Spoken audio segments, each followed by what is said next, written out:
Bienvenue à une nouvelle émission du Visual Studio Talk Show. Le podcast où on discute d'architecture logicielle avec la plateforme Microsoft. Je m'appelle Mario Cardinal et je suis accompagné de Guy Barrette. Hola Mario, comment estás? Guy, t'as pratiqué ton espagnol ces derniers jours, hein? Ah oui, pas mal. Ron, extraveo, solo, por favor. Donc moi je parle pas du tout espagnol, donc mais j'ai compris le mot rhum. Exactement. Pour nos auditeurs qui se demandent pourquoi on commence l'introduction d'émission comme ça, c'est que Guy est même un peu bronzé. Un petit peu. Il arrive de vacances dans le sud. Ça fait du bien. Comme beaucoup de Québécois font ça. On ce qu'on appelle casser l'hiver ou couper l'hiver. Surtout quand on arrive au mois de janvier, février, là. Parce que là, ton retour est assez... brutal. T'es arrivé hier soir, puis il fait moins 22, moins 23. Il fait frette. Celsius, de moins 23 Celsius. Il fait beaucoup frette.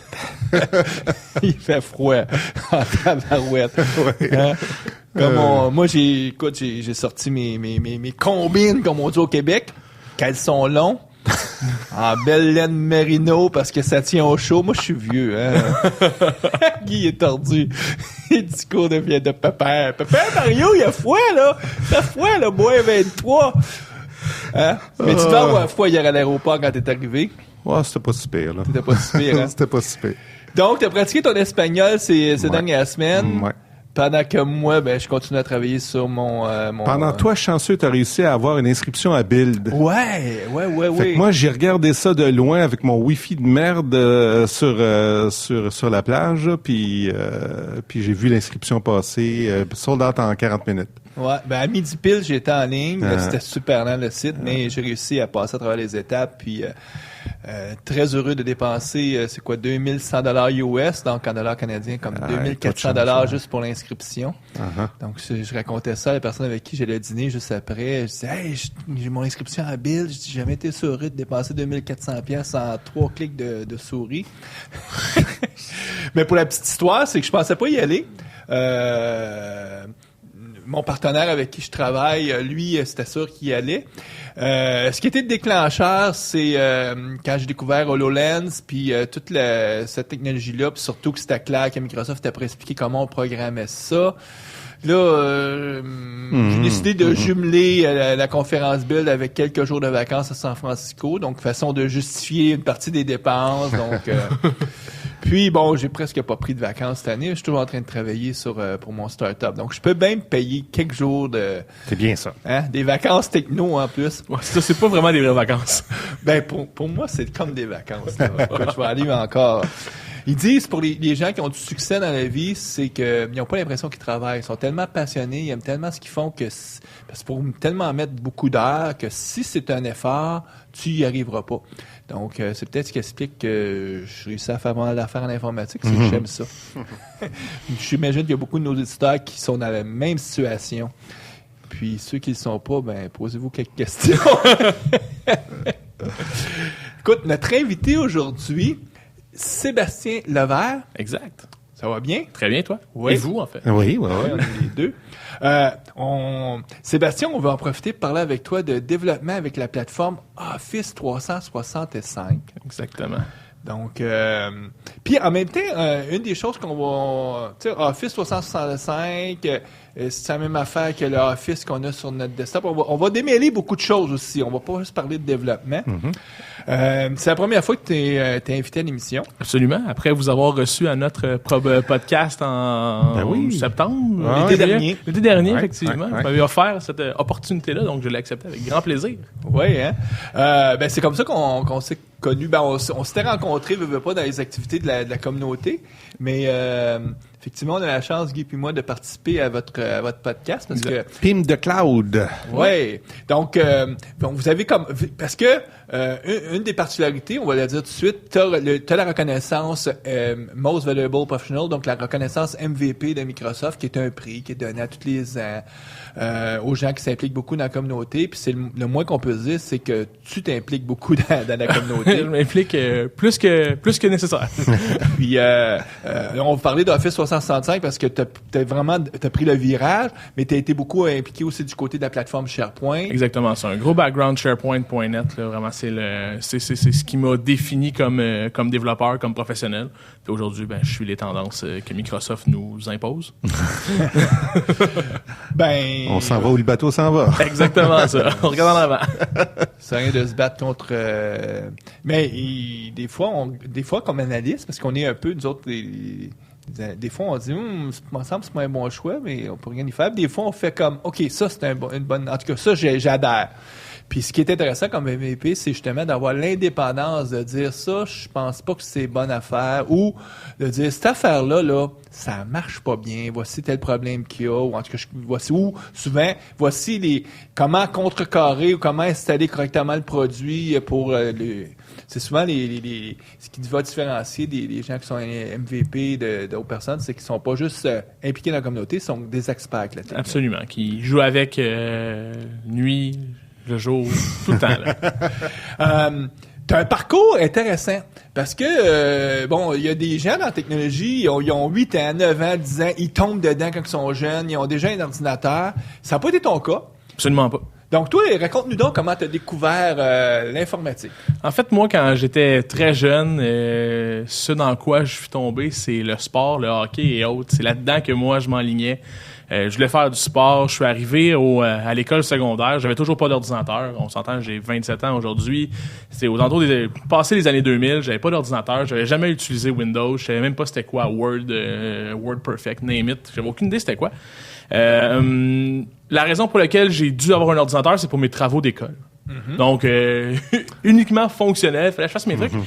Puis en fait, au fil du temps... C'est quoi, c'est tes parents qui t'ont payé un ordinateur? Absolument. C'était dans le temps, là, je sais pas si vous vous rappelez, brancher les familles sur Internet à l'époque. Là, on avait un espèce de programme, puis on a décidé d'embarquer là-dedans. Puis en fait, au début, c'était vraiment que fonctionnel. J'utilisais ça. Un outil. Exactement ça. C'était un outil.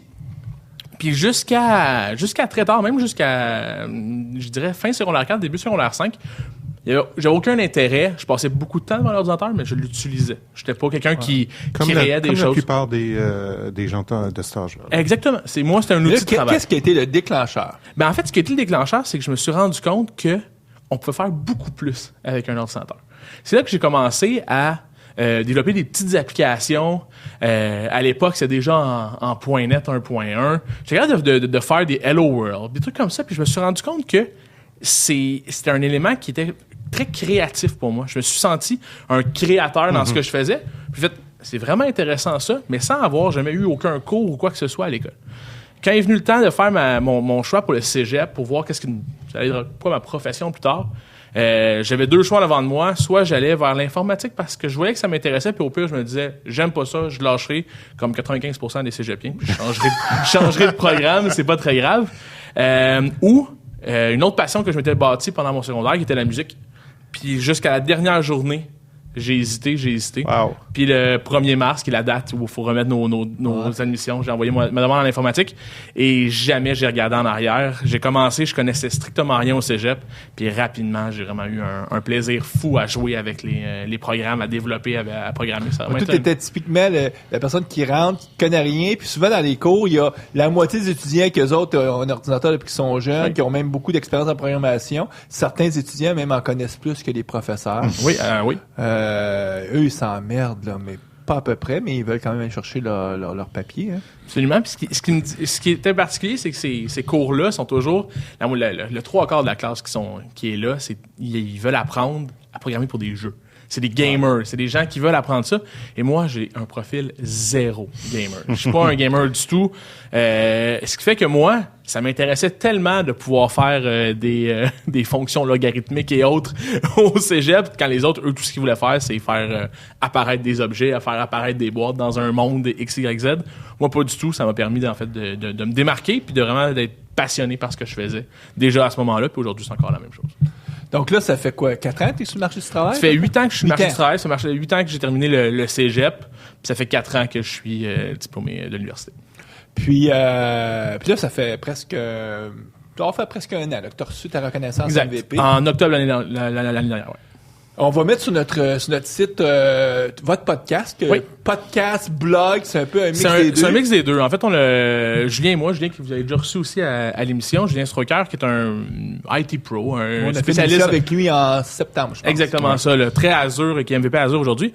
À l'époque, on voulait avoir une plateforme pour bloguer, pour s'amuser à pitcher du contenu sur Internet.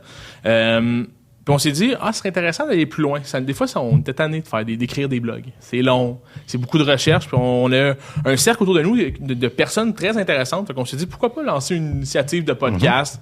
On s'est acheté 2 micros, une petite console. On mettait ça dans notre ordinateur, puis on a commencé comme ça. Puis aujourd'hui, je vous dirais que c'est à peu près la moitié du contenu qui est du podcast, la moitié du contenu qui est du blog. On fait des podcasts avec des Français, avec des Belges. On a fait surtout majoritairement dans toute la francophonie, autour de... On voit derrière l'influence française, ça s'appelle Pimp the Cloud. Pimp the Cloud. The Cloud. Toujours autour de la plateforme SharePoint avant.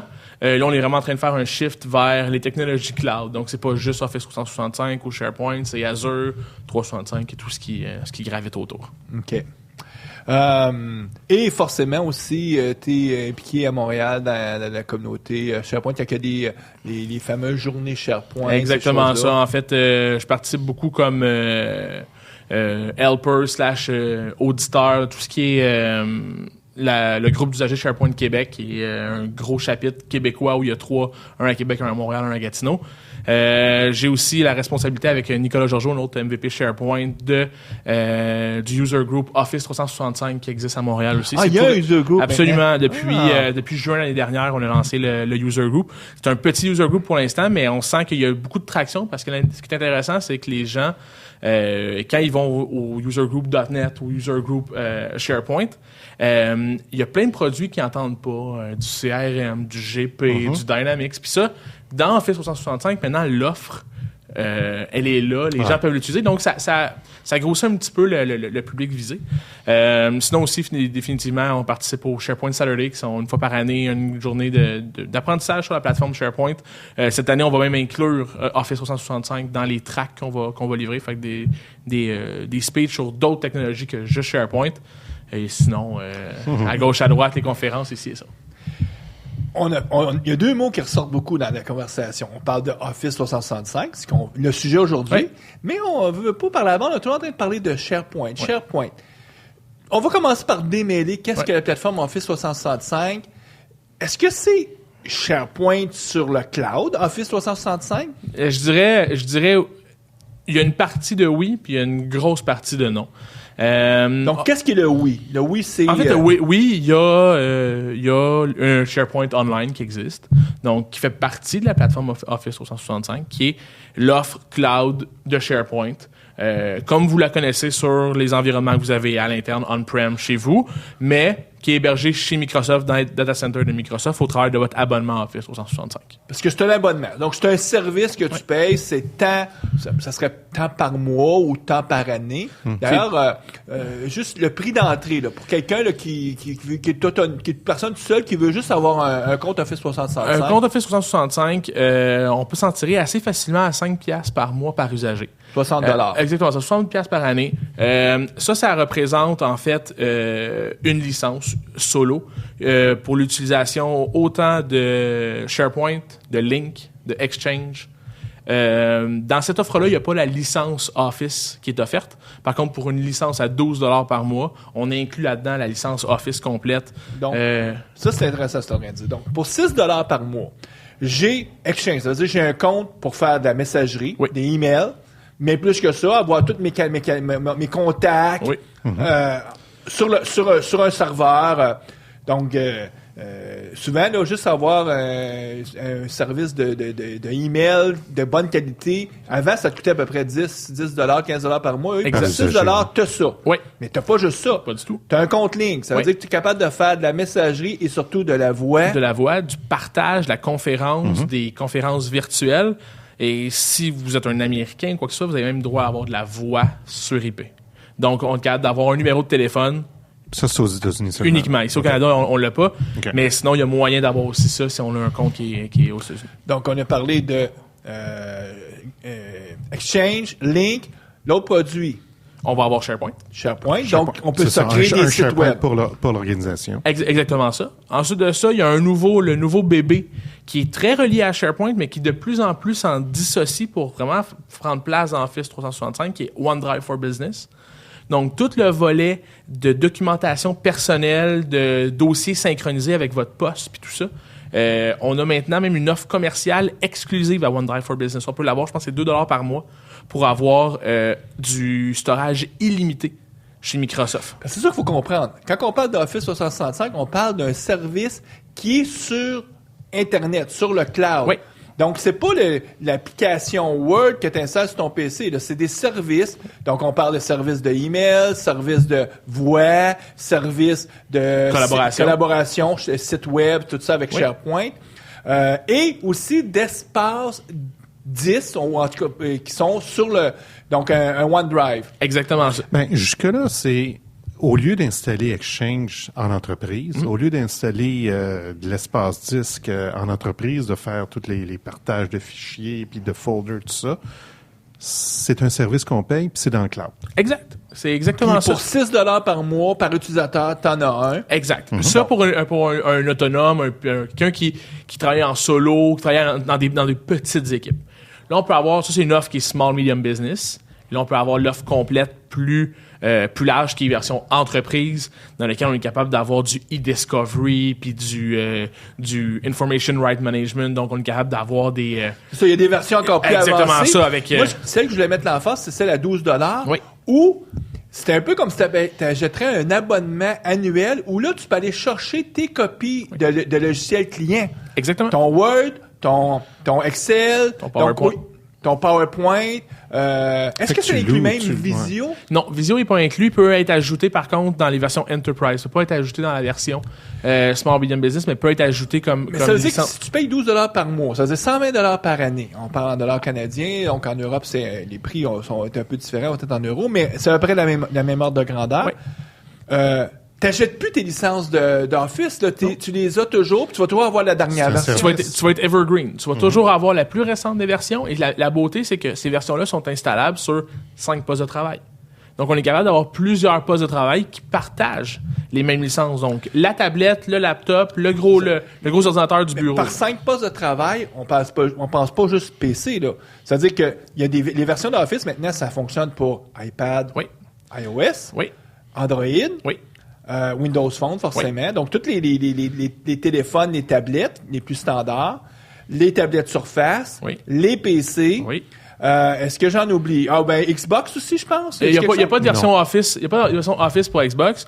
Par contre, ce qui est merveilleux, c'est que le volet tablette/mobile puis le volet desktop, laptop, c'est 2 choses. Donc, on a 5 tablettes, 5 desktops.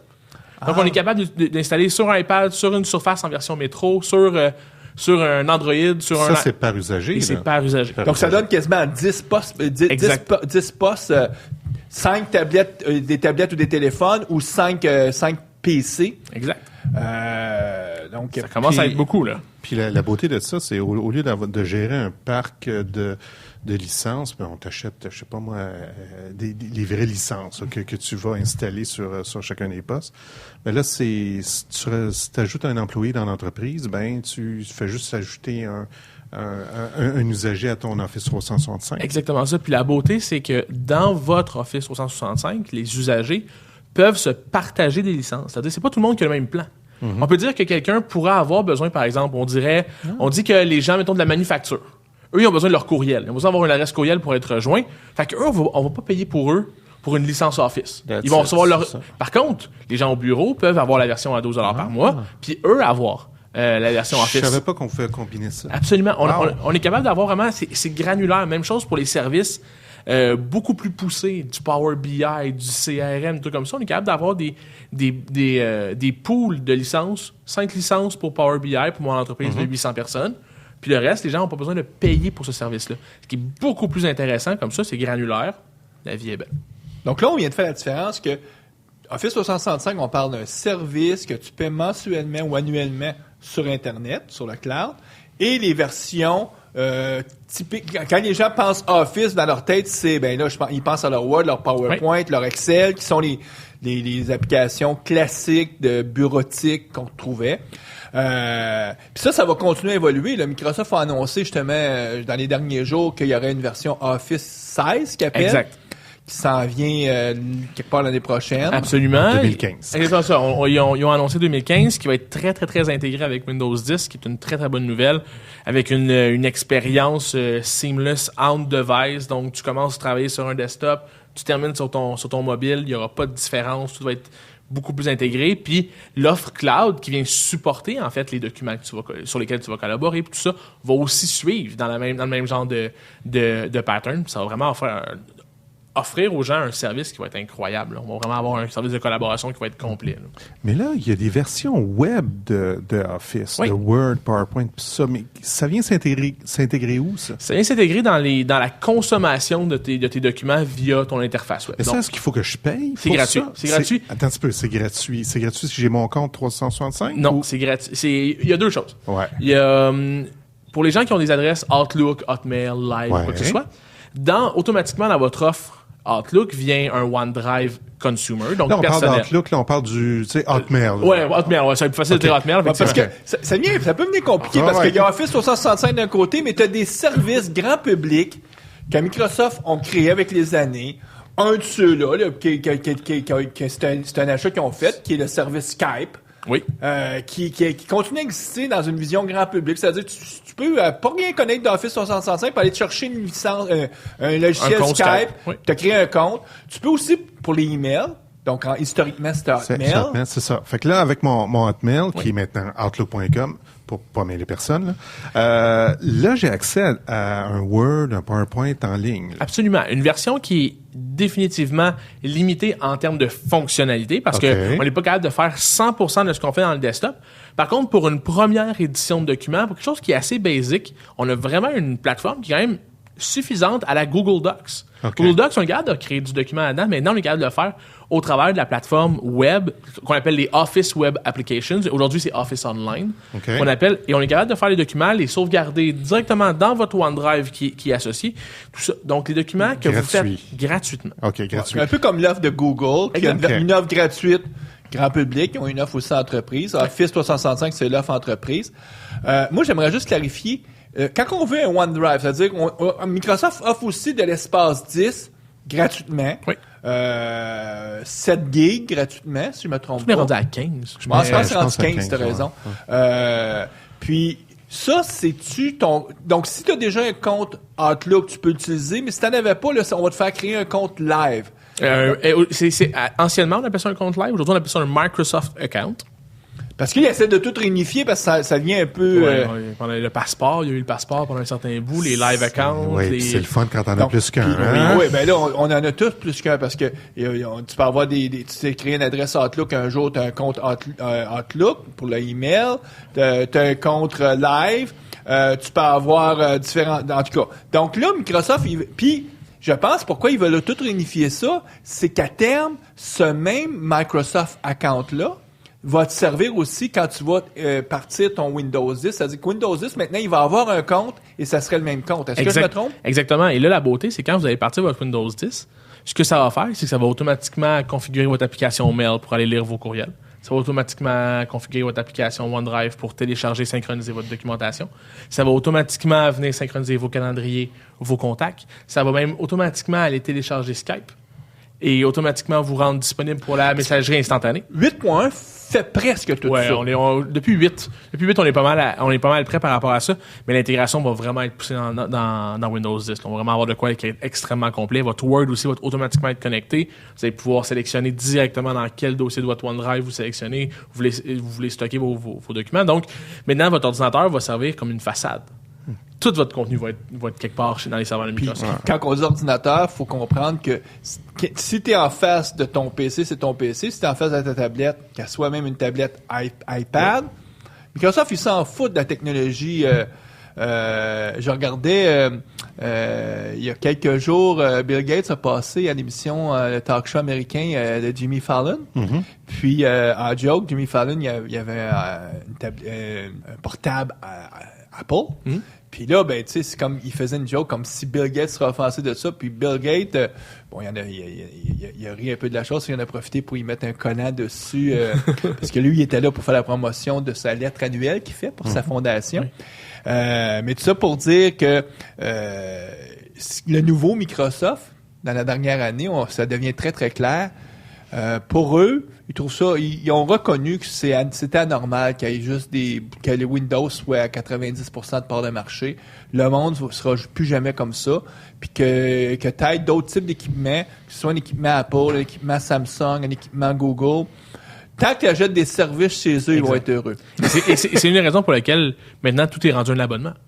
Maintenant, tu peux le consommer de partout, sur n'importe quel device. De cette façon-là, l'abonnement reste propriété de Microsoft, reste, dans le fond, ton engagement avec Microsoft. C'est plus ta plateforme qu'il devient, c'est ton abonnement et les services que tu consommes. Puis d'ailleurs, ils ne sont pas les seuls. Google est sur le même modèle. Apple. Amazon, à quelque part aussi. Tu sais, le service Prime. Tu sais, si tu as une relation à long terme, tu as des revenus, puis en plus, tu es capable de dire, ben moi, ce client-là, là, ça fait 5 ans en ligne qui sort $100 par année pour être...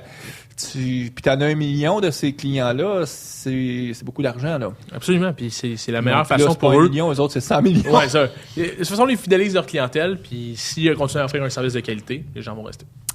Mais Office 365, on est en train de le présenter d'un point de vue utilisateur.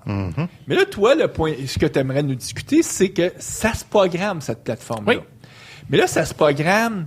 quand on va programmer, là, on va venir quoi? On va venir étendre l'application client, ton Word ou ton Excel, pour aller chercher des services, ou c'est vraiment, on va être capable de programmer des choses qu'on va déployer sur le cloud? On va pouvoir faire les deux, en fait. Si on peut peut-être faire un petit step back, venant directement du monde SharePoint, à l'époque, c'est vraiment le background que j'ai. On était habitués, nous, pour offrir, par exemple, dans des sites SharePoint, dans les gros portails d'entreprise, des fonctionnalités supplémentaires, des web parts, des nouvelles pages, plein de goodies. C'est toujours quelque chose que tu déployais sur le serveur. Exactement, au travers d'un package WSP qu'on appelait. On déployait ça, puis à l'époque, c'était comme ça que ça se faisait. C'était la seule façon qu'on était capable de vraiment déployer du code à l'intérieur. Par contre, mettez-vous dans les souliers de Microsoft. Est-ce que ça vous tente de recevoir du code de quelqu'un d'autre sur vos environnements à vous? Ben, eux ils peuvent plus garantir quoi que ce soit. On peut garantir leur niveau de service parce Exactement. que si tu as créé des bugs, tu pourrais mettre à terre les services Office 365 de Microsoft. Eux, il y a hors de question. Là. Exactement. Donc, dans la première version de l'Office 365, il faut savoir, Office 365 est à peu près depuis 5 ans. C'est pas nouveau, là, ça. C'est pas nouveau. Il y a eu BPOS, Business Productivity Office Suite, Office Suite Server. Ça a changé tellement. Exactement ça. Nom, Ensuite, quand ils ont vraiment cristallisé l'offre 365, on était sur la version 2010 de tous les produits. Link, Exchange, SharePoint. Et là, ils ont mis en place une espèce de mode hybride. Ils ne savaient pas vraiment comment gérer le fait que les gens allaient devoir customiser l'expérience usagée. La seule chose que Microsoft savait, c'est qu'ils voulaient en faire une plateforme. Exact. Parce que Microsoft, ils ont une expertise, c'est de faire des plateformes. Des plateformes pour les développeurs. C'est dans leur gène, c'est dans leur ADN, là, si on peut dire ça comme ça. C'est vraiment une compagnie qui aime créer des plateformes, puis c'est ce qui a fait leur succès. Exact. Puis là, en créant cette plateforme-là, ils ne savaient pas vraiment comment se protéger des développeurs un peu fous qui allaient un peu foutre le bordel. C'est pas qu'ils sont fous, ils sont juste pas très compétents. Bon, ben aussi.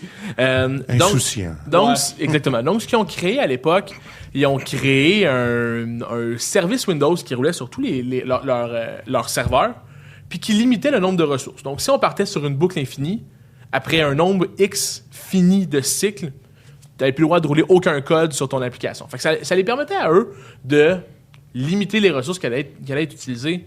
Ça marchait mal, c'était mal fait, c'était rempli de bugs. Donc là, c'est là que Microsoft a fait comme, qu'est-ce qu'on fait? Comment est-ce qu'on est capable d'adresser ce problème-là? Et là, ils ont regardé ce qui se passait autour d'eux. Ils ont regardé, les gens utilisent beaucoup le web, utilisent l'HTML5, utilisent le JavaScript, utilisent les services REST. Mais peut-être qu'on pourrait simplifier la customisation de nos environnements via des trucs qui vont rouler chez le client. Au lieu de rouler chez nous, sur nos serveurs, on va laisser le client rouler ça. Maintenant, même les tablettes sont assez puissantes pour rouler une quantité phénoménale de JavaScript. Pourquoi pas en bénéficier? Pourquoi pas le mettre ça de l'avant? Fait que ce qu'ils ont fait, c'est qu'ils ont développé un tout nouveau modèle de programmation sur Office 365 qui est basé sur les services REST qui sont dans la plateforme, autant au niveau Office 365 que chacune des plateformes. Donc, Link va avoir une partie d'API 100% client, donc on va pouvoir appeler par service web. Exchange, même chose. SharePoint, la même chose. OneDrive for Business, la même chose. Donc, on va avoir une espèce de couche unifiée de développement pour pouvoir, en fait, croiser les différents, la productivité. Là. Donc ça venait comme avec deux volets. Eux, ils ont exposé un paquet de services sous forme d'un API, des API web, et ils ont mis en place une mécanique pour que tu sois capable, en suivant des conventions, de déployer ton propre site web, donc ta propre interface usagée, qui viendrait se jumeler avec l'interface de tes applications clients? Exactement. Dans le fond, on va déployer ce qu'on va appeler des apps. Donc, vraiment, on a été très, très, très créatifs dans le nom qu'on a donné à nos petits packages. Donc, on déploie des apps. Ces apps-là sont en fait... Des applications. Des applications sont en fait un espèce de wrapper autour d'un site web que vous hébergez là où vous le voulez bien. Donc, vous voulez lui... Parce que les services, c'est des services web, là. Absolument. Office 365. Exactement ça. Et l'ensemble des services web de 365 sont OAuth. Donc, permettent de faire de l'authentification via d'autres services ou via des applications, ce qui permet d'héberger totalement à l'extérieur, même d'Office 365. On pourrait héberger notre site web sur Amazon, sur Google ou dans Azure. Plus facile dans Azure. Tout est vraiment très bien ficelé à l'intérieur. Et là, on héberge, par exemple, un site web qui, lui, pourrait venir consommer via les API le contenu qui existe dans votre Exchange, dans votre Link, dans votre SharePoint, l'afficher, permettre d'interagir avec les données, soumettre les données, quoi que ce soit. Donc, exploiter l'ensemble d'API qui sont disponibles. Mais là, c'est un site web. Donc si je tape, puis je m'en vais directement sur ma page web, mon site web me se fait, je suis dans mon navigateur web. Donc, grosso modo, ce que je vais avoir comme expérience, une expérience web classique. La seule chose, c'est que beaucoup tout ce qui est en arrière-plan va être sur Office 365. Ce ne sera pas moi qui va faire le stockage, par exemple, de mes documents, ces choses-là. Exactement ça. Mais là, est-ce que je peux prendre cette partie web-là et l'intégrer, par exemple, dans mon Microsoft Word quand je suis sur par exemple, dans mon desktop? Oui, absolument. Et c'est un peu la beauté. Parce qu'ils ont aussi eu on en parlait un petit peu plus tôt d'ailleurs par rapport à VSTO. Il y avait un modèle de programmation pour Office, mais c'est lourd, c'était compliqué. Et aujourd'hui, on a parlé tantôt de Office Online. Impossible d'intégrer un DLL quelconque dans l'interface, quoi que ce soit. Donc, ce qu'ils ont fait, c'est que dans le modèle Office, donc dans les applications Office, Word, Excel, PowerPoint, Outlook aussi, on est capable d'ajouter des apps. Donc, des apps for Office, qu'on appelle, qui sont des applications qui sont, elles, des sites web. On peut les intégrer automatiquement et via le contexte de l'application, il y a certaines données qui sont transférées entre l'application et votre site web. Donc, on est capable d'interagir sur une sélection de cellules, sur le titre d'un filtre, dans Word. Mais cette app-là, elle a son espace visuel à elle. Oui. Donc, ça peut être sur le côté ou ça peut être même directement, par exemple, dans la feuille Excel? Absolument. Directement dans la feuille Excel, comme une espèce de widget. On mettrait l'application là, puis elle, par exemple, on pourrait penser à une application, on aurait des coordonnées géographiques, puis on voudrait voir sur une map les différents points avec les bureaux, par exemple. On pourrait automatiquement connecter l'API de Bing pour pouvoir aller récupérer les données, les coordonnées et tout ça, les croiser avec notre tableau Excel qui est disponible, l'afficher directement en live. C'est extrêmement rapide, c'est relativement simple à développer. C'est tout en HTML, JavaScript. C'est 100% HTML, JavaScript. La seule différence qu'il y a avec une application HTML, JavaScript régulière, c'est qu'on a un fichier JavaScript à inclure supplémentaire pour pouvoir interagir avec l'application. Donc, l'application va en fait être capable de venir faire la synchronisation entre les données, tout ça. Mais sinon, le reste, c'est du HTML. Ça ressemble beaucoup à un modèle qu'on appelle des SPA, le Single Page Application. C'est 100% ça. Parce que, mais c'est pas... le but, c'est vraiment de pouvoir héberger ces pages-là, ces sites web-là, dans des applications Outlook, SharePoint, pas SharePoint, PowerPoint, Excel, surtout. Oui. Et Word. Excel, je dirais que les deux applications qui ont le plus de valeur pour moi, les deux applications clientes, c'est vraiment Outlook et Excel. Outlook, ce qui est merveilleux, c'est que ça réagit au contexte. Donc, on est capable de comprendre le contexte d'un courriel et de réagir en fonction de ce qui est à l'intérieur. Donc, si on voit, par exemple, une date avec la phrase « on va se rencontrer à telle date », automatiquement, on est capable de proposer... est-ce que tu serais peut-être en train de vouloir ajouter un nouveau meeting à ton calendrier? Oui, donc on est capable de réagir à certains triggers sur... Ça serait le genre d'application que tu peux te faire. L'application qui simplifie la création de rendez-vous à partir du contenu d'un courriel que tu as reçu. Exact. Puis c'est ce que Microsoft fait, en fait. Microsoft est très fort sur le « Eat Your Own Dog Food ». Donc, de promouvoir sa propre plateforme pour faire les choses. Quand vous êtes sur votre Outlook 2013, quand vous avez une adresse, par exemple, dans un courriel, automatiquement, vous allez avoir un bandeau qui va apparaître pour voir géographiquement où est cette adresse-là. Donc, vous allez voir Bing qui va ouvrir avec l'adresse déjà préconfigurée puis qui va vous montrer ça. Donc là, je suis sur mon desktop, je suis dans mon Excel, puis grosso modo, c'est un peu comme s'il ouvrirait un widget dans lequel il va permettre d'afficher le rendu HTML. Puis, donc, d'un point de vue utilisateur, je ne sais pas que c'est du HTML. Pour moi, je pense que c'est toujours la même... c'est une application qui roule localement sur mon PC. Exact. Si je suis dans les versions gratuites que Microsoft offre de Excel, oui. Vu que c'est du web, est-ce que ça va afficher aussi dans ces applications-là? Au niveau de Outlook.com, donc au niveau de la version consumer 100%, on parle pas d'Office 365, vous pourrez pas. C'est une des limitations parce que c'est gratuit. Exactement. Et c'est correct parce que sinon, on switcherait toutes nos adresses là-bas et la vie serait belle. Par contre, au niveau Office 365, évidemment, Office Online est aussi connecté à vos documents SharePoint, à vos courriels Outlook, même à Link et tout ça. Là, à ce moment-là, vous allez pouvoir avoir ce qu'on va appeler un catalogue corporatif. Vous allez pouvoir ajouter des applications dans un catalogue. Automatiquement, ils vont se retrouver dans votre Outlook, puis dans votre Excel, puis dans votre Word client, donc le gros client lourd, sur votre tablette. Donc, automatiquement, vu que tout est web, la tablette est capable de faire le rendering. iOS ou une tablette Android, absolument, il n'y a aucune différence. Et vous allez aussi pouvoir les consommer via le web. Ce qui fait que dans votre client Outlook Web Access, qu'on est habitué d'utiliser, l'expérience devient riche à un niveau extrême. On est capable d'avoir du contexte dans le web, dans votre client. Donc, ça devient une plateforme. Puis, il n'y a pas de différence de code. Il n'y a pas de if web ou if client. Là. C'est la même plateforme. C'est puissant ce que tu viens de dire parce qu'à l'époque, Guy, ta première apparition au Visual Studio Talk Show, tu avais parlé de ce qui s'appelait VSTO. Visual Studio... Toolkit for Office. Tools for Office. Ouais, c'est ça. Qui était à l'époque, en 2004, la façon qu'on pouvait étendre les applications. En .NET, en C# ou en VB. Ça fonctionnait juste sur plateforme Microsoft Windows. C'est ça. Parce que c'était du .NET. C'était des DL que tu déployais. C'était compliqué. C'était l'enfer déployer ça. C'est pour ça que ça n'a pas pogné en entreprise. Les entreprises ne voulaient pas. C'était tellement compliqué à déployer. Donc, il y a eu ce modèle-là qui a duré de 2004 jusqu'à 2010 à peu près. 2013. En fait, 2013, le modèle... Il est encore là. Absolument. C'est encore 100% supporté dans le client.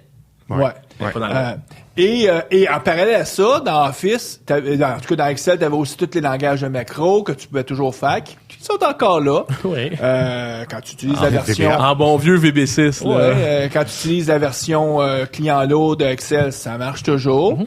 Je sais pas, j'ai pas fait l'expérience. Si je suis sur un iPad, je pense pas que ces macros-là fonctionnent. Il n'y a pas de VBA. Non. Parce que le modèle, c'est de dire, nous, à partir de 2013, Microsoft dit, nous, on vous donne un nouveau modèle de programmation qui est tout web, qui est tout basé sur les choses simples, c'est-à-dire HTML, CSS, JavaScript, et qui va fonctionner partout. C'est universel, pas juste Windows, ça va fonctionner sur ton iPad, ça va fonctionner sur ta tablette Android Google, ça va fonctionner sur un Macintosh. Oui. Parce que, grosso modo, la prochaine version parce que là, il y a une nouvelle version qui va sortir aussi de Office pour Mac. Oui. Elle va supporter ce modèle-là aussi. En fait, elle le supporte déjà. Et ça, c'est une primeur que vous avez quand vous êtes client Office 365 puis vous avez un Mac, et moi, j'ai un Mac. Ouais. Vous pouvez déjà télécharger la version de Outlook, la VNext de Outlook. Et elle supporte déjà les apps comme celle-là. Mm-hmm. Donc, on est déjà en train d'avoir une expérience qui est complètement agnostique de la plateforme qui est en arrière. On fait juste offrir des services aux clients, puis tout fonctionne, puis c'est étonnamment simple, étonnamment... Ouais. N'importe quel développeur web peut développer sur cette plateforme-là. Absolument. On va prendre un exemple. Moi, les trois, on vient d'un background très point net. Admettons quelqu'un qui vient de la plateforme Ruby. Ouais. Lui, en Ruby, qu'est-ce qu'il fait? Il fait la même chose que nous. Son langage serveur est différent, c'est du Ruby on Rails. Par contre, il fait du JavaScript, il appelle des services REST, il travaille avec des API, il est habitué de faire des single page applications, il utilise peut-être Knockout ou AngularJS. Mais ici, la seule et unique différence qu'il y a pour cette personne-là, c'est qu'au lieu d'utiliser les services REST qu'il va bâtir, lui, avec une technologie comme Ruby ou quoi que ce soit, il va juste utiliser les services REST. C'est une différence que tu veux. T'as pas besoin de les faire. Microsoft t'offre tous ces services-là. Donc là, on a juste besoin de consommer. Donc, ces applications-là, la beauté, c'est que ça devient des applications qui sont fortement clients. Donc, on peut aller, d'ailleurs, moi, présentement, c'est un de mes mandats où je suis présentement, il n'y a plus aucun code serveur qu'on a le droit de déployer ou quoi que ce soit. On fait que du client, que de la technologie client pour consommer les services d'Office 365. Et donc, pour quelqu'un qui tombe dans ce monde-là, c'est juste besoin d'un skill de développeur web. Il n'y a pas besoin de savoir comment on génère des contextes sur un objet SharePoint, sur un objet Link. Non, on fait juste appeler le service avec les bons paramètres puis les bons tokens d'authentification, puis c'est tout. Mais en même temps, c'est des services REST. Oui. Donc, je pourrais développer une application C#, un client lourd local là, qui interroge ces services-là, puis absolument, ça fonctionnerait aussi. Absolument, puis même pour t'aider, évidemment, Microsoft reste quand même un grand amateur de la plateforme.net. Le but, c'est pas de mettre de côté la plateforme.net, c'est d'utiliser différemment pour ce genre de connexion-là. Okay. Et on a l'entièreté de cette API-là qui est disponible via en .NET et même en Python. Oh. Présentement, ils sont très forts à cause d'Azure, très forts sur le développement Python. Donc, on est capable de faire du développement 100% Python, se connecter aux API 365. Même chose en .NET, même chose en JavaScript.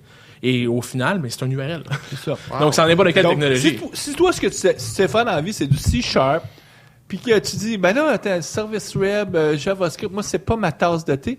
Tu n'auras même pas besoin de l'apprendre parce que Microsoft te fournit déjà des librairies écran.net qui ont toutes encapsulé les API pour que ce soit simple pour toi de les appeler comme tu as l'habitude de faire en C#.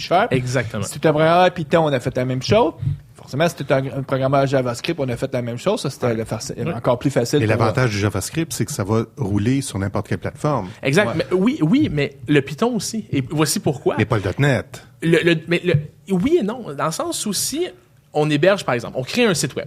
On crée un site web, on le fait en .NET. Full.NET. On crée un site web MVC.NET, par exemple. Tu fais toujours un site web. Exactement ça. Et là, tu te connectes. Ouais. Donc, ton site web est hébergé là où tu le veux bien. Ouais. Okay. Dans Azure, par exemple. Puis là, lui, il revient vers la plateforme pour pouvoir communiquer. Donc, qu'il soit hébergé n'importe où, c'est un site web. Le serveur va générer la base. Le JavaScript va faire le reste. On va faire peut-être quelques appels, tout ça. Mais sinon, comme c'est qu'une page web, on le voit comme si c'était un iframe qui était simplement embeddé dans n'importe quelle des applications. Donc, c'est simple, c'est beaucoup plus facile. Mais tu pourrais même faire un client lourd, je sais pas, une application d'entreprise. WPF. Là, tu pourrais même faire une application là. Visual Basic 6 si tu aurais les... ça doit exister. Il doit sûrement... je sais qu'à l'époque, il y avait des services SOAP, donc il y aurait moyen d'appeler des... oublie ça, là, ça marche pas. On est en 2015. Oui. S'il vous plaît. J'essaie juste de pousser montrer comment il y a non, plus de barrières. Non, tu peux pas pousser jusque-là. Là. Fait que tu peux développer une application WPF là, qui a rien à voir avec Outlook, avec Excel, tout ça, mais qui a besoin de taper sur les services 365. Puis pour aller chercher l'information, tout ça, puis ça fonctionnerait. Moi, le meilleur exemple que je donne tout le temps par rapport à ça, imaginez une application lourde de Helpdesk. Il y a un client qui appelle, automatiquement, notre application elle se contextualise sur le client. Ouais. Il y a rien qui nous empêche de faire un appel REST, donc via les API. Sans moi, tous les derniers documents qui sont entrés avec ce client-là, automatiquement, tous les documents de SharePoint sont dans votre interface, sont pas locales, sont toujours remote. Mais on est allé chercher l'ensemble de ces documents-là. On clique. Tu vas chercher le contexte du client là, qui est en train d'appeler. Là, c'est intéressant. Tu m'as parlé des documents de SharePoint. Ouais. Moi, en arrière de la couverte, j'ai compris que tu voulais dire ceux qui sont du OneDrive for Business, parce que ça s'appelle maintenant OneDrive for... Les deux. SharePoint continue à exister dans le cloud. Donc, on a des bibliothèques de documents comme on avait avant, mais effectivement, ils pourraient être dans votre espace personnel OneDrive for Business. Habituellement, ce qu'on conseille aux gens, c'est ce qui est corpo, ce qui est partagé avec les gens, on va le mettre dans SharePoint. Ce qui est votre U, là, votre document, là où vous mettez tous vos trucs, là. Ça, c'est ton OneDrive for Business. Ça devient OneDrive for Business. Et le fameux OneDrive gratuit que Microsoft te donne 15 gigaoctets pour stocker, puis qui était plus un produit orienté consommateur. Celui-là, est-ce qu'ils ont fait aussi des API REST, puis est-ce qu'on pourrait les consommer un peu de la même façon? Aujourd'hui, non. Par contre, ça m'étonnerait pas qu'ils le fassent. C'est-à-dire, les API 365 vont vraiment devenir un parapluie au-dessus de toute la suite de productivité, autant consumer que... On peut s'attendre à ce qu'il y ait comme une forme de fusion entre l'offre consommateur et l'offre entreprise, au niveau des API. Je sais pas si on va avoir une fusion. Par contre, ce que moi, je me verrais bien, c'est d'avoir deux profils. Mon profil perso et mon profil corpo. Donc, d'avoir, au travers d'une seule unique mécanique, je veux pouvoir être dans mon personnel, dans mon Skype, dans mon Outlook, dans mon OneDrive. Là, je suis plus en contexte professionnel, d'aller vers mon For Business, dans mon SharePoint, dans mon Link, dans mon... Surtout que le contexte professionnel, absolument, c'est ton employeur qui, lui, va être le propriétaire de ces contenus-là. C'est pas à toi. Exact. Puis il veut que tu les laisses là parce que c'est des contenus que tu as créés pour ton employeur, puis c'est pas à toi. Là, c'est... Exactement ça. Puis, donnant, mais maintenant, il donne accès à ces documents-là chez toi. Puis ça profite à la mobilité, à la portabilité des documents. Mais effectivement, on va toujours avoir notre compte perso. Puis quand on va changer d'employeur, on va changer le volet corporatif à chaque fois. Puis ça va vraiment nous donner une suite qui va être super intéressante pour basculer de l'un à l'autre, d'avoir même peut-être des agrégations de contenu. Voici tous les mails d'aujourd'hui. C'est ton Outlook.com puis ton Outlook corporatif. Tes documents, c'est cool. Donc, il y a vraiment une ligne qui s'en va vers ça. Là, moi, j'aimerais ça aussi je ne sais pas si c'est possible de le faire. Les compétiteurs. Oui. La compétition là-dedans. Là, Google, moi, d'entrée de jeu, je pense à Google parce que ça fait longtemps qu'ils offrent des versions de produits, justement, qui essaient de compétitionner la suite Office. Google Docs. Donc, avec Google Docs. Donc, c'est probablement... Est-ce que c'est le seul compétiteur ou il existe d'autres compétiteurs? Je vous dirais que au niveau plateforme, au niveau multi-produits, c'est pas mal le seul qui offre cette suite aussi complète que ça. Parce que si on regarde au niveau Google, on va avoir Gmail pour les courriels, on va avoir Hangout pour la voix, on va avoir Google Voice aussi qui est présent, on va avoir Google Docs pour la documentation, puis il y a les Google Apps qu'on est capable de développer aussi des applications. Et ils ont une offre aussi de produits business qui est équivalent à Office 365. Exactement ça, qui est le Google Apps for Business. On a le même genre de truc. Par contre, évidemment, c'est moins intégré à votre environnement de travail dans un monde typiquement Microsoft. Faut pas s'en... Tu sais, il y a trop de limitations. Si votre organisation, elle voulait rien savoir de Microsoft, elle va probablement aimer... Finalement, tu choisis tes contraintes. Ça devient ta contrainte, ça devient la compagnie Google versus la compagnie Microsoft, parce qu'à un moment donné, ton fournisseur, c'est une contrainte. Exact. Puis c'est correct d'avoir cette contrainte-là. C'est aussi de voir c'est quoi les valeurs de la compagnie, vers qui je veux aller, puis tout ça. Il y a des différenciations au niveau de la propriété de la documentation, c'est quoi la liberté qu'on a, c'est quoi le stockage qu'on a. Donc, chacun a ses particularités, ses plus, ses moins. C'est un choix vraiment d'entreprise à faire. Puis c'est pas un choix à prendre à la légère parce qu'une fois qu'on est rentré dans une techno, c'est très difficile d'en sortir, surtout dans un monde où maintenant tout ce que je fais, tout ce que je produis, toutes mes communications, tout est rendu là. Combien soit d'entreprises ou de villes ont essayé de migrer soit d'Office à autre chose comme Google, puis ils se sont plantés. C'est ça, la migration, une fois que tu es engagé, là, c'est difficile de s'en sortir. Parce que là, j'imagine que Google doit travailler très fort là-dessus, mais une des forces de Microsoft, c'est l'intégration avec Active Directory, qui est omniprésent dans toutes les organisations. Souvent, eux vont dire, nous, on supporte LDAP, qui est la version générique d'une arborescence pour gérer des ressources, mais LDAP, c'est pas Active Directory, puis là, il y a une petite friction, une première couche de friction. Absolument. Puis même dans un contexte Office 365, la couche est même supplémentaire. On a une couche qu'on n'a pas discutée encore, puis c'est tout le volet Azure, mais surtout Azure Active Directory. Donc, tout votre stockage de ressources, vos groupes de sécurité, vos usagers, tout ce qui a attrait à votre Active Directory que vous auriez à l'interne, est maintenant dans une instance Azure qui est reliée à votre Office 365. Donc, là, on a même une contrainte supplémentaire où, OK, en plus, mon AD direct, il est dans le cloud. Ou du moins, il y a une partie c'est sûr que le Azure Active Directory, c'est aussi il y a aussi une interface LDAP. Donc, si ta technologie, mettons Google, elle comprend juste LDAP, ben, tu es capable d'exposer ça sur LDAP, mais c'est une couche de friction parce que LDAP, vu que c'est générique, ben, il y a toujours les petites particularités qui font que c'est plus ardu. Si on a un projet de migration, de migrer d'une techno vers l'autre, d'un serveur mail vers l'autre, ça a toujours son lot d'enjeux, son lot de complexité. Puis évidemment, les fournisseurs font pas exprès pour rendre ça super simple à migrer. L'idée, c'est de garder leur clientèle.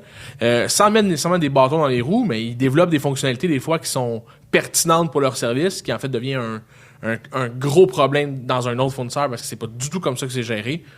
Il faut bien réagir. Si on regarde les autres gros joueurs, Amazon sont pas dans cet espace-là. Ils vont le devenir. En fait, il y a un produit je ne sais plus du nom, mais il y a un produit qui s'en vient qui va permettre la collaboration sur la documentation.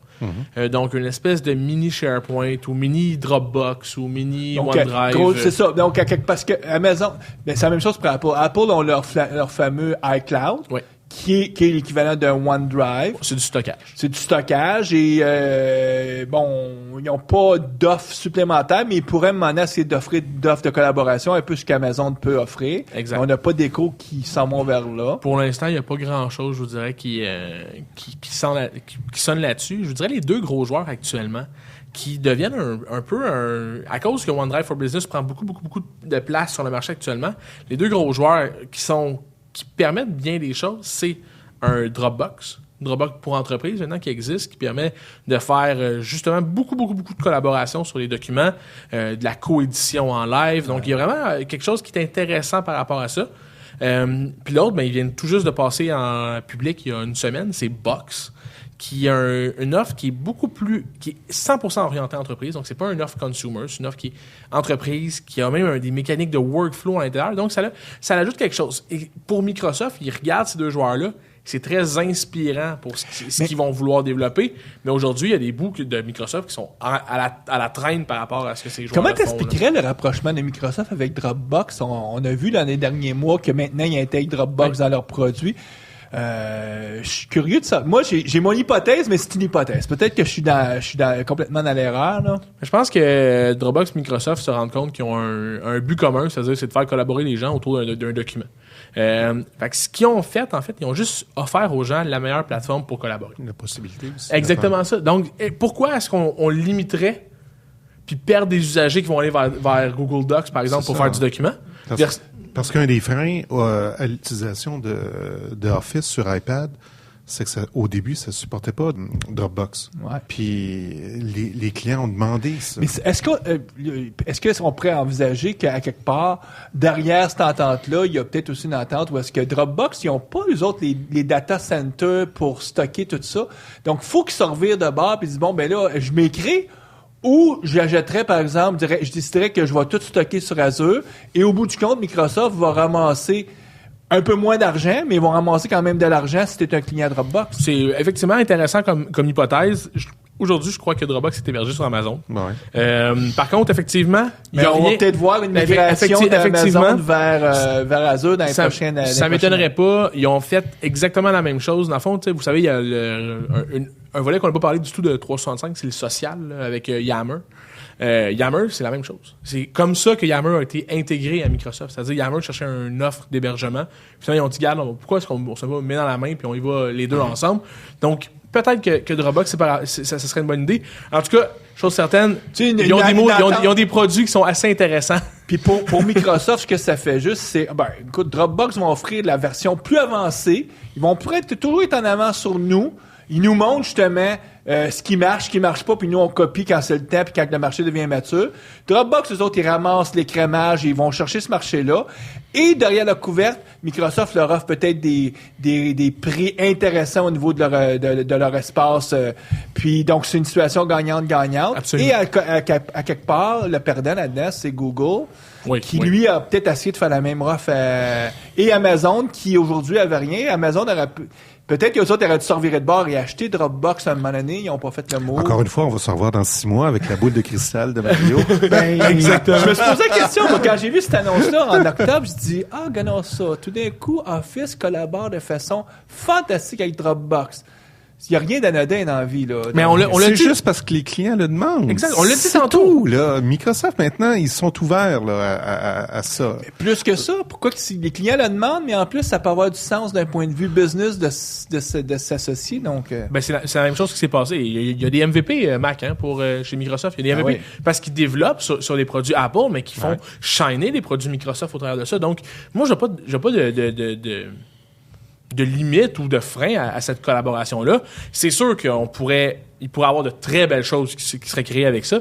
Par contre, je pense que chacun a un créneau qui est un peu différent par rapport à l'autre. Voyons voir s'ils sont capables de joindre ça ou de simplement teamer ensemble puis offrir du stockage d'un côté puis l'autre offrir un service de super grande qualité de l'autre. C'est une belle vitrine. S'il bouge sur Azure, c'est une très belle vitrine pour Azure. Ouais. Mais pour l'anecdote, tu sais, les gens parlent du nouveau Microsoft qui migre et qui devient ouvert. Par hasard, en tout cas dans les derniers jours, je suis tombé sur une vidéo de Bill Gates avec Steve Jobs en 1983. Parce que, bon, c'était l'annonce de la machine Macintosh, le Mac, en 1984. Et ça m'a fait bien rire parce que Bill Gates était présent et encensant la plateforme Macintosh en disant c'est vrai qu'en 1984 c'était toute une machine. Moi en tout cas quand j'ai découvert cette machine-là dans ces années-là, je capotais, j'avais pas l'argent de m'en acheter une malheureusement. Puis Bill Gates disait wow, c'est vraiment la meilleure machine et lui à l'époque disait écoute, nous on prévoit dans l'année 84 que 50% de nos revenus vont venir de vendre de logiciels sur le Mac et ça a été le cas. Parce que c'est Excel a existé sur le Mac avant d'exister sur un PC. Là. T'sais, moi, j'utilisais Excel en 1985-86 sur un Mac. Excel est arrivé en 91, 92 sur un PC. Et ça a toujours été dans la culture de Microsoft de pas... $1, c'est $1, hein? Oui, oui. Il n'y a pas de couleur, il n'y a pas de senteur. Où est-ce que... Puis bon, je dirais même que c'est peut-être que dans les années 2000, Microsoft avait perdu un peu cette ouverture-là et se mettait des œillères. Puis là, ben le nouveau CEO a fait juste dire, ben là, on les enlève ces œillères-là. Là. Puis l'effet est astronomique. Là. Dans 2 ans, la compagnie a changé. C'est plus le même Microsoft. Tout a tourné complètement de bord. Là. Exact. Puis tant mieux. Moi, je trouve que j'arrive dans un bon moment par rapport à ça. Ouais. Hey, pour revenir dans le plus concret, là. Mario est surpris. Mais j'étais très concret. Je parlais de... Vous irez voir la vidéo de 1983, Bill Gates, Steve Jobs. Je suis un développeur, j'ai aimé ce que j'ai entendu là. Je veux commencer à regarder un petit peu le développement avec Office 365. Oui. Je débute quoi, je télécharge quoi, je m'inscris comment, est-ce qu'il faut que je download un SDK? Il y a plein de choses à faire. Première chose, si vous êtes un heureux, chanceux titulaire d'un compte MSDN par exemple, vous avez automatiquement accès à un Office 365 pour un usager. Pour avoir au moins la coquille, avoir la plateforme. Un MSDN, là, c'est la fameuse la Developer Library de Microsoft. Exact. Que dès que tu achètes un Visual Studio maintenant, tu n'as pas le choix, faut que tu t'achètes une licence MSDN. Pas nécessairement, tu peux acheter Visual Studio Pro sans je me demande même si Pro, ils te permettent de l'acheter tout seul. Mais oui. Ouais. Mais le coût du MSDN a beaucoup diminué dans les dernières années, en tout cas. Première possibilité. Sinon, la deuxième possibilité, vous pouvez très simplement vous lancer des tenants. Donc, un tenant, c'est une instance d'un Office 365 pour vous, personnel, pour 30 jours, gratuitement, en tout temps. Okay. Donc, il n'y a rien qui vous empêche d'en faire un par mois. Mais je peux prendre aussi le compte le moins cher. Oui, absolument. Puis, le compte le moins cher à 5$. C'est ça. Puis si je veux juste tester, là, je peux, disons, je prends ça 3 mois, là, puis absolument. Ça va me coûter $15. Exactement, là, c'est parce que c'est pas des engagements annuels, c'est des engagements au mois. N'oubliez pas aussi que Microsoft a toujours leur offre pour les compagnies en démarrage. Big Spark, qui doit inclure aussi Office 365. Je n'ai pas été voir dernièrement, mais je serais très surpris. Non. Mais il y a un MSDN. Attention, vous avez un MSDN qui est associé automatiquement à Ultimate, donc vous avez automatiquement une licence 1. Parce que si vous êtes une compagnie en démarrage, puis ça fait moins de 5 ans que vous existez, là, vous pouvez aller chercher votre Bispark, là, c'est gratuit, puis ça a un paquet de bénéfices. Oui. Absolument. Donc, une fois que vous avez une instance d'un Office 365, compte, là, exactement ça. Première chose que vous allez faire, vous allez browser un peu le web, puis vous allez avoir des belles surprises. Première chose que vous allez faire, vous allez aller sur le API Sandbox de Office 365. Okay. MSDN est en train de se transformer lui aussi comme plateforme de documentation technique.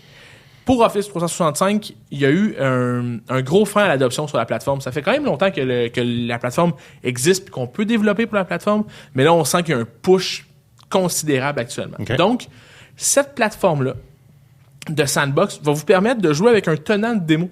Vous allez pouvoir coder du JavaScript. Qu'est-ce que ça veut dire, un tenant? Dans le fond, un tenant, c'est dans le fond une instance d'un Office 365, comme si c'était le vôtre. OK. Mais là, c'est celui de Microsoft. Dans un sandbox. Dans un sandbox. Donc, on peut aller chercher les Ça courriels. permet d'expérimenter avec l'API web. Exactement ça. Donc, on peut utiliser 100% de l'API web dans votre browser, directement. Donc, ça, c'est super intéressant. Vous pouvez faire directement votre code, faites run, vous voyez l'output. Mais là, j'ai-tu besoin de déployer ça sur Azure, sur un site? Ça peut-tu rouler localement? Jusqu'à présent, il n'y a rien à faire. Excellent. Présentement, c'est juste dans votre browser. Fait que vous êtes même pas obligé d'avoir un Office 365, vous pouvez aller jouer avec celui de Microsoft. Ils en ont fait un pour le démo. Vous pouvez aussi, à travers cette même plateforme-là, connecter votre tenant à vous puis jouer avec vos propres données. Donc là, c'est peut-être plus pertinent. Vous allez pouvoir faire des tests. Donc, si tu as une licence MSDN, tu as Office 365, tu peux connecter avec ton environnement de développement. Parce que moi, là, c'est pas les emails par défaut qui sont là, c'est tes vrais emails à toi. Exactement. Attention à pas les supprimer, par non, contre. il y a la corbeille, ça marche. Donc, ça, c'est la première expérience. Ensuite de ça, une expérience qui est intéressante, c'est downloader les Office 365 API SDK. Donc, demain, chez un SDK qui est dans le fond toute la version. Donc, ce qu'on parlait qu'il existe des versions pour .NET, des versions pour Python, des versions JavaScript. Exactement ça. Puis là, ils sont en train de développer, puis ça, je vais revenir plus tard, sur d'autres plateformes. Donc, on télécharge ça, et c'est tout ce que vous avez à faire. Donc, vous avez votre Visual Studio. Okay. Est-ce que ça me prend une version spécifique de Visual Studio? Pas du tout. Pour faire vos tests, vous pouvez utiliser la Community Edition, donc la version gratuite de Visual Studio. Donc, on est encore quand même intéressant. Ben oui. On utilise ça, on load les différents namespaces, on load les DLL, on commence à développer, c'est gagné. Excellent. Donc, c'est vraiment très, très simple. Pour avoir toutes les options, le site, la plateforme aujourd'hui, qui ont mis en place, c'est le dev.office.com. Donc, c'est vraiment là que tout se passe. On va mettre le lien, nous, sur vous allez tout trouver à l'intérieur. Vous allez retrouver 90 codes d'utilisation de la plateforme. Donc, autant sur du iOS, sur du Android, dans du Java, dans du Python, dans du .NET, dans du JavaScript, dans des applications pour Office, dans des applications pour SharePoint. Peu importe, vous allez trouver l'ensemble tous ces exemples-là là-dessus. Donc, c'est super facile de partir de ça. Tout ça est hébergé sur GitHub via l'organisation Office Dev.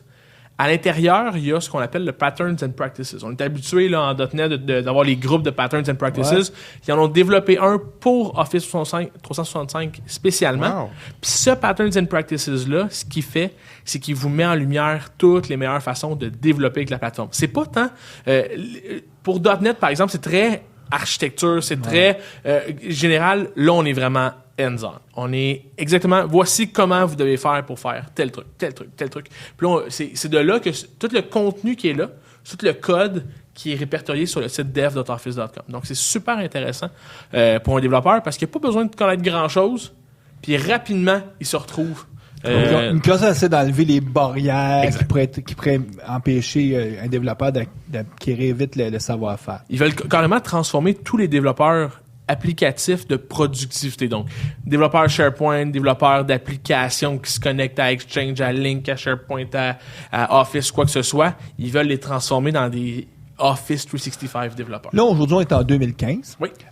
On se le cachera pas, il y a une grande proximité entre Office 365 et aussi la plateforme Azure. Oui. Microsoft essaie de créer le maximum de synergie parce que, outre le fait qu'ils veulent que vous soyez des développeurs pour Office 365, ils aimeraient ça aussi que vous soyez des développeurs pour Azure parce que ça veut dire aussi des revenus récurrents pour eux. Mm-hmm. Si on essaie de mettre notre petite... regarder un peu vers le futur, qu'est-ce qu'on peut dire qui serait d'intérêt pour nos auditeurs? Ben en fait, ce qui est merveilleux, c'est qu'aujourd'hui, Azure et Office 365 avance très à la même vitesse. Donc, très vite.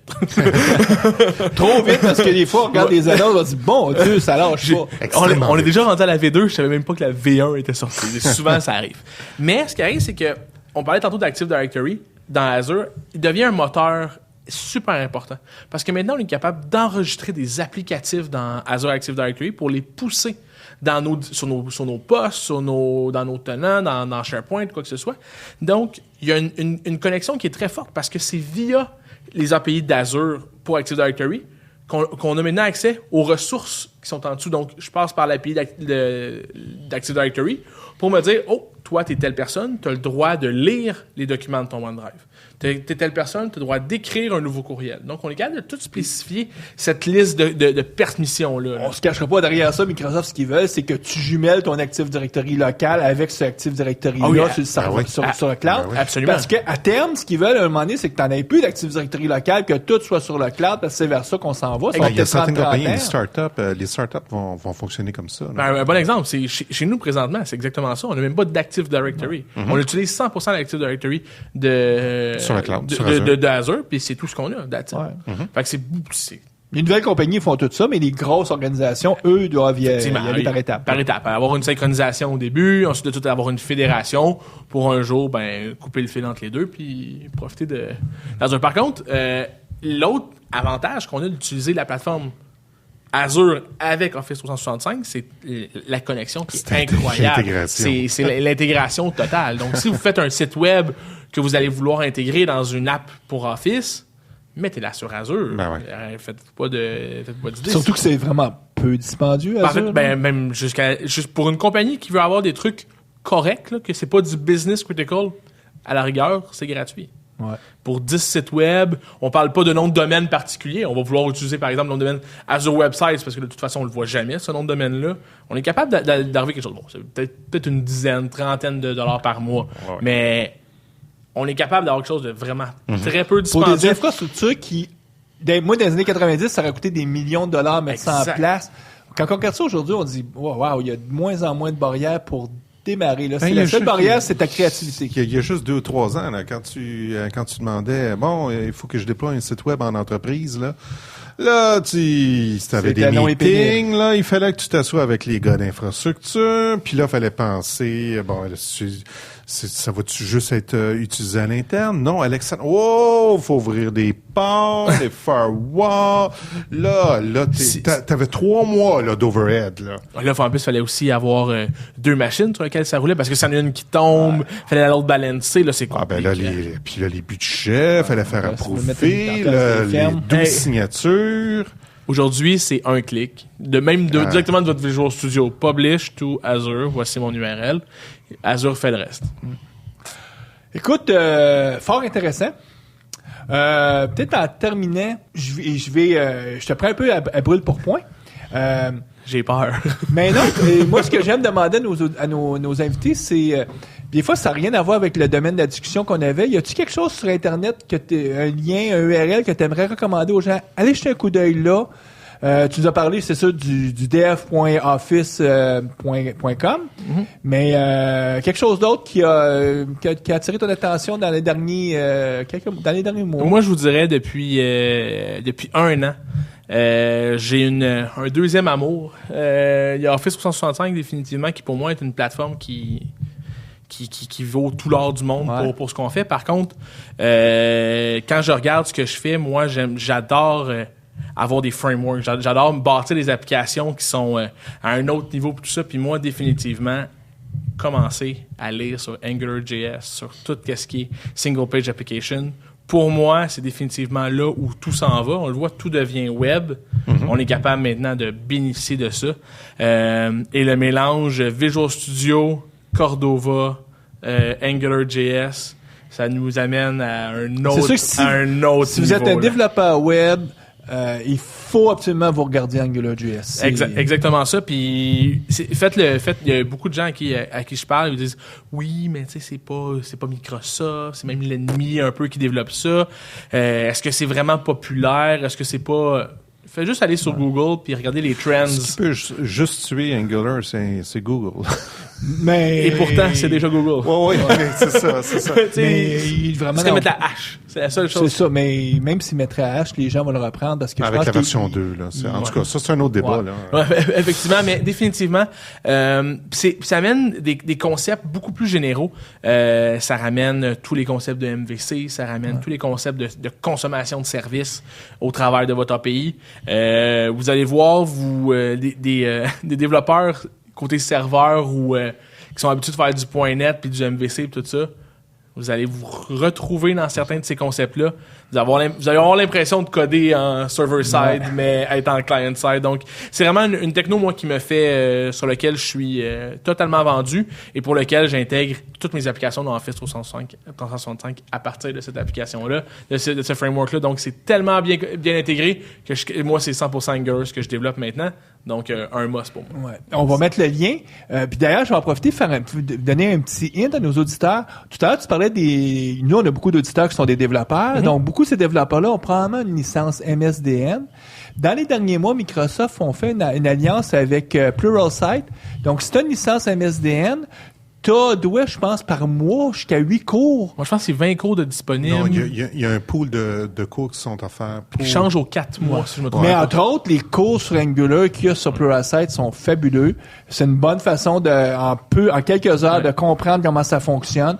Donc, on mettra le lien vers le site Pluralsight aussi. Puis si vous n'avez pas de licence MSDN, c'est vraiment pas dispendieux non plus comme site d'auto-formation, là. Ça vaut vraiment la peine. 2 blogs à regarder par rapport à ça. John Papa, qui est celui qui fait d'ailleurs les cours sur Pluralsight, et Dan Wallin, qui est un gars de Microsoft, qui intègre AngularJS avec tout le reste du stack Microsoft. Donc, c'est super intéressant, puis ça permet vraiment d'avoir une nouvelle vision sur le développement web. Ça change complètement d'avant. Ben, on te remercie beaucoup. Oui, merci. C'est grandement plaisir, messieurs. Merci de l'invitation. Et on souhaite à nos auditeurs bonne programmation et on vous revoit au mois de mars. Salut. Salut.